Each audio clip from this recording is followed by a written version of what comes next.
Hey everyone, I hope you're taking it easy and your day has been great thus far. For this video we'll be continuing through our unbagging series for Combat Patrol, which is for Warhammer 40,000, particularly with issue number 14. And Combat Patrol has actually just been a recent release within the Australia region, although I know in the UK and I believe probably the US region, Combat Patrol has actually ended, so it's interesting what happens after a few years. So getting straight into it, Combat Patrol issue number 14. This will be a bit more of a paint supplementary issue, so we'll get Rakarth Flesh and Screamer Pink. I think they're both layer paints. We do have a nice little piece of artwork here on the front of the issue with the Blood Angels against the Tyranids. And a nice member of the Death Company here as well. In fact, I think it's all the Death Company. Cool. And if I ever did do some Blood Angels, yes, I would do Death Company. Okay, so in terms of the issue, so the painting component will go over the two paints that are included. From a reading and lore perspective, there's a section for the Inquisition, a section for Oath of Moment for the Space Marines, and a bit of lore regarding the Third Tyrannic War. And a play side of things, we've got things regarding deployment and deep strike, which I think is will probably be both a scenario and a mechanism for play. So straight into how to paint, pretty much busting out the Rakarth Flesh. So we're pretty much now using this on parchments, purity seals, and things like that for the Space Marines. In fact, that's pretty much all we're using it for, really, for the Space Marines, and actually the underside of the cloak and a bit of the scroll. So a lot of decorations, basically, and the inner section of the cloak, and then the Screamer Pink, basically for purity seals. So that's the work in progress for the Space Marines with the two new paints added. So still a long way to go. They are still very blue looking, but we're getting there. Not too bad for 14 issues. We do also get a section here. Wait, did I skip a page? I feel like I skipped a page, but I have not. Tyranids will use the Screamer Pink mainly for tongues, basically. A little anticlimactic, but hey, there you go. Ripper Spawn's World got the best use out of it. The Inquisition, yes, the Inquisition. So a little bit of introductory text for the Inquisition, the Inquisitorial Rosette. Don't say that 10 times fast. So yes, we have a little bit of information there. I don't know if it's, oh, it does. So we go through the Order Malleus, the Order Xenos, and the Order Hereticus. So the Order Malleus, basically the Demon Hunters. There's a Demon Hunter, not a Demon Hunter, Order Malleus Inquisitor. For the Malleus, it's basically the Grey Knights, pretty much their militant arm, I dare say. The Order Xenos, and their particular militant arm is Deathwatch, followed by the Order Hereticus, the Witch Hunters, and their militant arm is basically the Sisters of Battle, aka the Adepta Sororitas. Oath of Moment, Oath of Moment. So a little bit of background story for the Space Marines, basically the importance of it. Obviously from a thematic and story sense, of course. And then we just go through some other little bits of story blurb. A little section about the mightiest foes. So interestingly enough, it's a, what do we have here? Ragnar Blackmane and Ghazghkull Thakra, who I think will be, make another reappearance with Armageddon and the soon to be properly released 11th edition. And then there's a little bit of this little bear witness type of blurb here. Third Tyrannic War. So what do we have here? So it looks like it's very Blood Angels and Tyranny thing, at least in terms of that little piece of, well, no, yeah, piece of artwork, basically, yes. So first and second are referenced here, and then we're obviously going into the third, High Fleet Leviathan, and then Reaching Baal, which is the chapter homeworld for the Blood Angels. We seem to have a appearance of a Khorne Demon Lord as well. Opportunistic, of course. And then a few lines of text here for Dante, the current chapter master of the Blood Angels. Very cool. Going into the deployment, so it's pretty much going into the breakdown of the deployment, who deploys first, etc. Always nice to see. General deployment tips. I don't like it when the magazine pages do that. Objectives and things like that. Then there's also some specialist rules such as infiltrators and deep striking. So this is pretty much infiltrators. I'm sure the next page will cover deep striking, which does.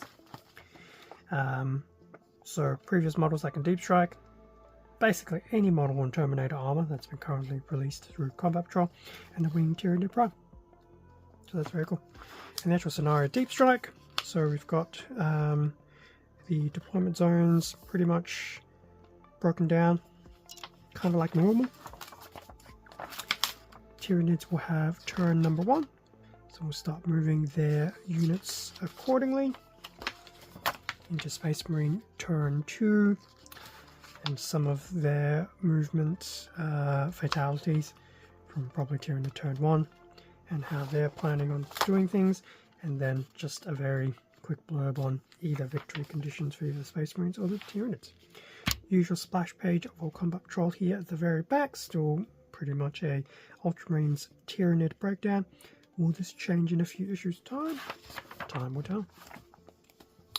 In terms of the back, so previews for issues 15 and 16. Issue number 15 will bring us another Tyranid model with the Tyranid Sarcophage. Looks like a very interesting model. Would I ever want another one? I don't know. I mean, I don't know too much about the rules of the Sarcophage, so I don't know if it's one of those models that, yes, you should try and have multiples of, or is one enough. Although, at the point of recording, I think Games Workshop have released some rule errata / updates, whatever, and it sounds like certain units are going to be, I don't want to say disadvantaged, it sounds like they're doing some tweaking and rule changes where multiples of certain units, the Defiler has been actually a really good example, points will actually exponentially increase for every subsequent Defiler you have. So be interesting to see what those are like. I have not personally read them, I've only just seen reactions to. I think if done correctly, it has some merit. If it's across the board, then I think it's stupid. When I say stupid, as in for like infantry troop choices and stuff like that, then it's like, why would you do such a restriction? But anyway, not the point of this video. Maybe one day I'll do like a weird thoughts and reaction video. Combat Patrol issue number 16. We'll go back into paints with Mephiston Red and Squig Orange. In before Mephiston Red is used for the cloak on the Terminator Captain. So that was issue number 14. What else was included? The two base paints, not layer paints. Base paint of Screamer Pink, which is funny because a previous retrospective of Imperium had Pink Horror as a bottle paint. And then here we have Rakarth Flesh as well, which probably needs a really good mix. It does look like it's undergoing some degree of separation anxiety. Not of the Marvel symbiont kind, but you never know. Screamer Pink actually does look quite nice. So those are the two included paints. Okay, so just bring that back here, and now issue 14 was actually the last of the 4-issue bundle as part of my subscription. So usually what I do is just do a quick price comparison of how things are tracking. Now, I can safely say probably since issue 7 and after, I've actually not bought additional issues, so the pricing is starting to become a bit more of a noticeable savings. So if I got all these paints or the models, etc. at normal retail, when I say normal retail, I mean Games Workshop Direct, I know you can get them cheaper, looking at just shy of $750. Now this is just purely from the single run of issues. It's not factoring in me picking up, say, additional copies of issue number 1 to get more Terminator captains. So $7.50 basically. It's pretty much, you know, a single collection of each thing up to issue 14. A little pricey, but it is what it is. Now, in terms of the subscription, so obviously I've gotten all of this stuff through the subscription. That's actually around 550 Australian plus. And here's the kicker. That also includes the multiple issues I got for some of the first few issues. Issue number 1 being a classic example because I did pick up almost half a dozen of those. So at 550, I have been able to basically do the subscription, get everything in the subscription, pay for additional issues, basically for the contents, at normal retail, and still be under an actual retail costing if I had got these and all the models direct. So that's very cool. Once again, the cost savings is definitely becoming a lot more evident. I also had to retweak my math, and it wasn't great in the last few rundowns that I've done. So yes, that is an interesting little price breakdown of how the subscription versus a direct costing would be.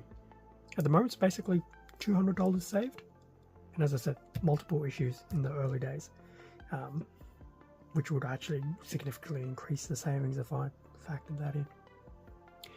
Anyway, I'm going to leave it there for the page through of issue 14 and that quick little price comparison between the running subscription cost versus a potential full retail cost. As I said, interesting to see how those savings are lining up. Thank you very much for watching this video. Feel free to leave a like, comment, subscribe if you enjoyed the content. It does help support the channel, and I do appreciate it. Feel free to check out Instagram and the YouTube community tab, trying to put some more fresh content up on both.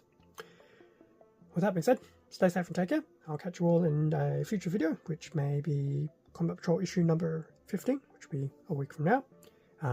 Imperium, something completely else, 40k related on the channel, or just something else on the channel. See ya.